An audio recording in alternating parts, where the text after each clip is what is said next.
Mu kitundu ekyomusanvu twaleka Zinunula atugamba nti Mikolo yajja bunnambiro n'alwawo nga neekebejja ng'alowooza nti entaagudde okutuusa lwe namutegeeza nti ndi bulungi. Olwo emmeeme eyali emwewanise n'emudda mu nteeko.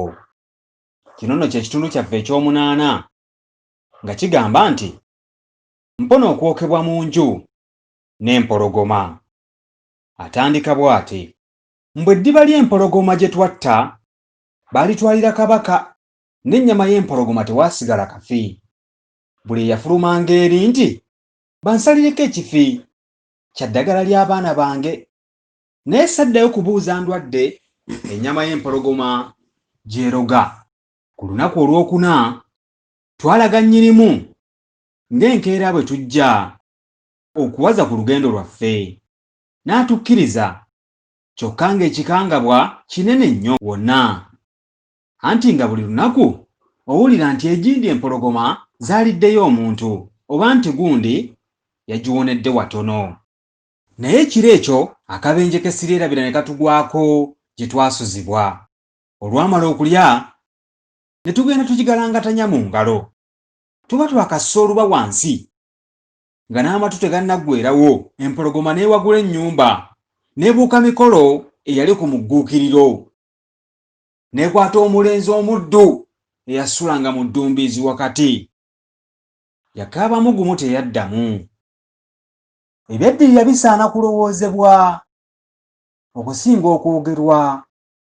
Ng'emaze okumutta yamukavvula.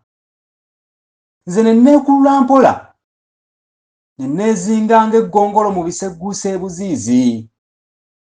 Mu kugujubana kwayo n'okwekuteera nga bw'egira n'esembeera ddala kumpi ne bwe nnali, era nga bw'eseesa amagumba ne ndowooza nti bw'eneekyusa emirundi ebiri ng'eri ku nze. Bwe yamala okweggwera ng'egalamira omukkoto gukke, oba yanteekako mukira oba kugulu oba ggumba lya mufu saamanya. Kyokka bwe nawulira ekintu ekizitozito ekingwako ate nga tekinsegukako, ne ndowooza nti empologoma enkutte.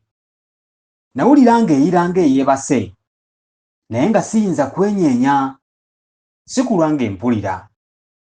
Bwe waayita akaseera okutegeera ne kunzigwamu, era ebyaddirira Mikolo yabintegeeza oluvannyuma ddala.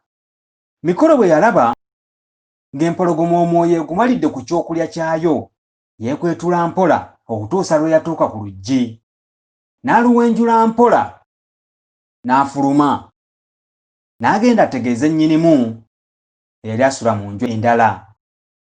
Naye olw'okuba yali nkoboli ya musajja, n'asitukiramu n'akubaakuba ku balirwana, ne bajja batalaaga ennyumba yonna. Abamu ne bawa ekirowoozo nti tuzibikire ekituli, akayumba bakatikkire omuliro, empologoma ejjiiremu.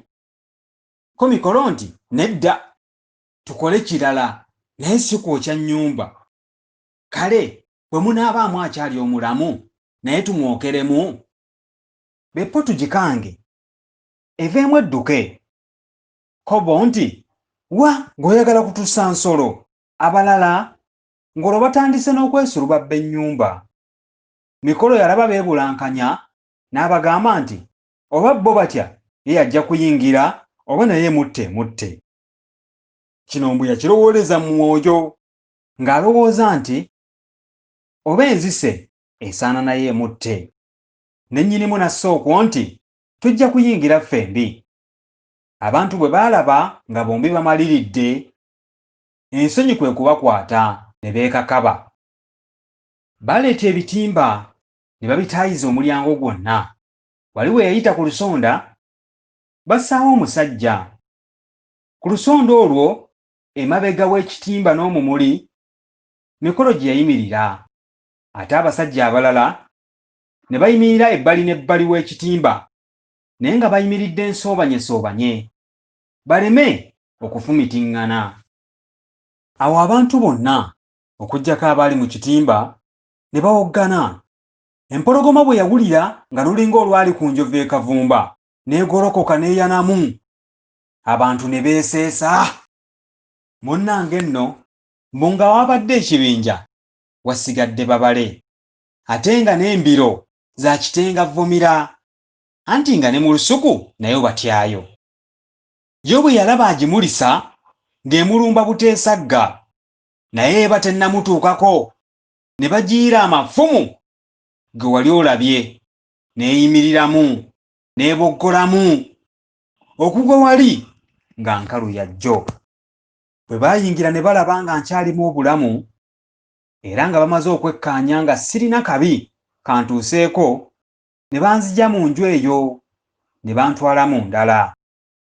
Namalira ddala ennaku nga ndi mulwadde, mbu oluusi nalogootananga nti empologoma yiino endya, oba nti mpa omuggo gumpe ngikube. Ate oluusi bwe nawamukanga mu tulo nga nkuba enduulu nti yiino entwala, kazzi nga mbadde ngiroota.